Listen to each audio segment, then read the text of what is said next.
The first drops of rain pattered softly on the runway, whispering against the asphalt before building into a steady downpour. It drummed against the wings of fighter jets lined neatly in rows, silent guardians waiting for flight. The camera sweeps across the reflective puddles, the storm-heavy sky, and finally, the lone silhouette of a figure walking across the base, a duffel bag slung over her shoulder. Her name was Major Evelyn Drake. But in every sky she had flown, in every battle she had braved, she was remembered by another name. Her call sign, Spectre. It was a name forged not in classrooms or by politics, but in fire, risk, and grit. From the deserts of Iraq to the frozen skis of the Baltic, Spectre had become legend. But tonight, Evelyn wasn't walking toward her squadron. She was walking away. Major Drake, a voice cut sharp through the storm. Heavy boots struck the pavement like a judge's gavel. Admiral Victor Kane stood tall, silver hair plastered by rain, eyes burning with authority. His voice was final, merciless. "You're finished here." Around them, young recruits, crew chiefs, even hardened operatives froze. No one challenged the admiral. Evelyn didn't argue either. Her jaw flexed, her voice firm. "Yes, sir."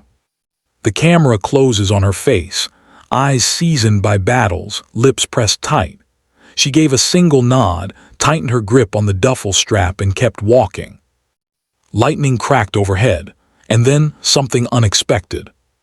From the opposite side of the hangar, a group of special operations soldiers stood watching. They hadn't heard the admiral's words, but they recognized the patch on her jacket, the stenciled letters on her duffel. One word passed down their line, quiet at first, then stronger. "Spectre." Recognition spread like fire. One man stiffened, then another. Then, as though bound by an invisible thread, every operator within sight snapped to attention and raised their hand in salute. The admiral froze, caught mid-step. His eyes flicked from soldier to soldier, disbelief setting in. Slowly, he turned back toward Evelyn. She had stopped. Rain streamed down her face as she met his gaze, not with anger, not with defiance, but with the calm of someone who had nothing left to prove. The silence was deafening. Only the storm and the synchronized snap of salutes filled the air. Her past. Evelyn Drake hadn't come from a military dynasty.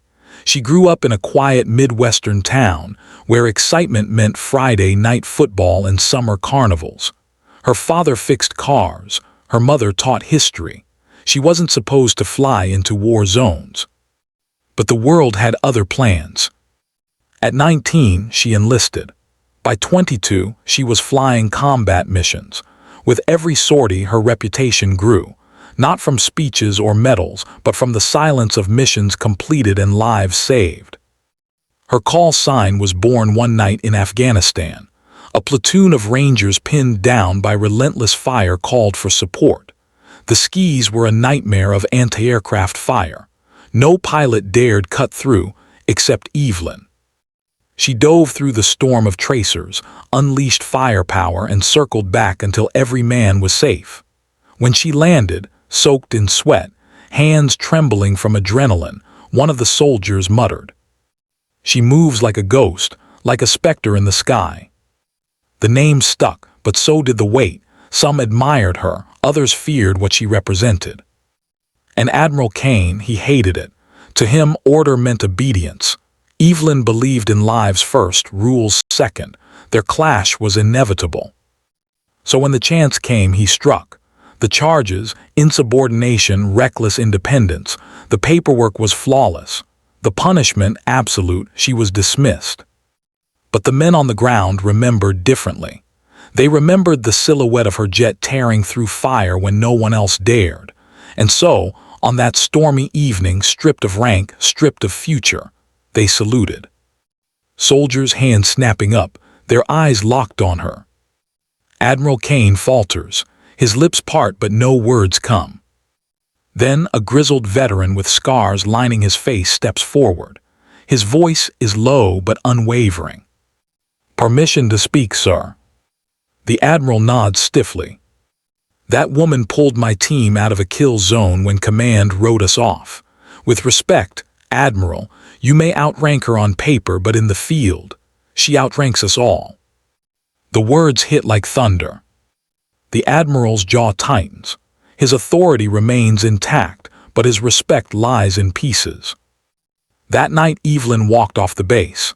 No speeches, no medals, no ceremony, just rain, the hum of engines in the distance, and the unshakable gaze of soldiers who would never forget her. But legends don't end at dismissal. Months later, chaos overseas. An Allied convoy ambushed, air support grounded. Command desperate, searching for someone who knows the terrain, reckless enough, skilled enough to fly through hell. The question rises, who can lead? The operators give the same answer, every single one. "Spectre." Evelyn back in the cockpit, helmet visor down, her call sign painted bold across her jet. Her voice cut steady over the radio. "This is Spectre, I've got you." On the ground under fire, soldiers hear her voice. Calm floods their veins. In the command center, Admiral Kane listens too, his chest heavy with regret. Once he tried to erase her. Now the entire mission rests on her wings. The climax unfolds in fire and thunder. Evelyn dives through tracer storms, missiles screaming past her. On the ground, soldiers move in rhythm to her guidance. Seconds stretch. Every shot, every maneuver teeters on the edge. Then silence. The convoy is safe, the mission complete. One by one, voices crackle through the radio. "Thank you, Spectre." "God bless you, Spectre. You saved us again." The story doesn't end with a medal. It ends with Evelyn standing on a cliff at dusk, ocean stretching before her, sunset burning gold across the horizon. She sets her jacket down. For the first time in years, she breathes freely. Her legacy isn't written in promotions or paperwork. It's carved into the lives she saved, the soldiers who saluted without orders, and the battles won because she chose courage over comfort. The final shot lingers, operators in the distance saluting again, not out of duty, out of respect. Legends aren't built on paper, they're built in the lives they touch.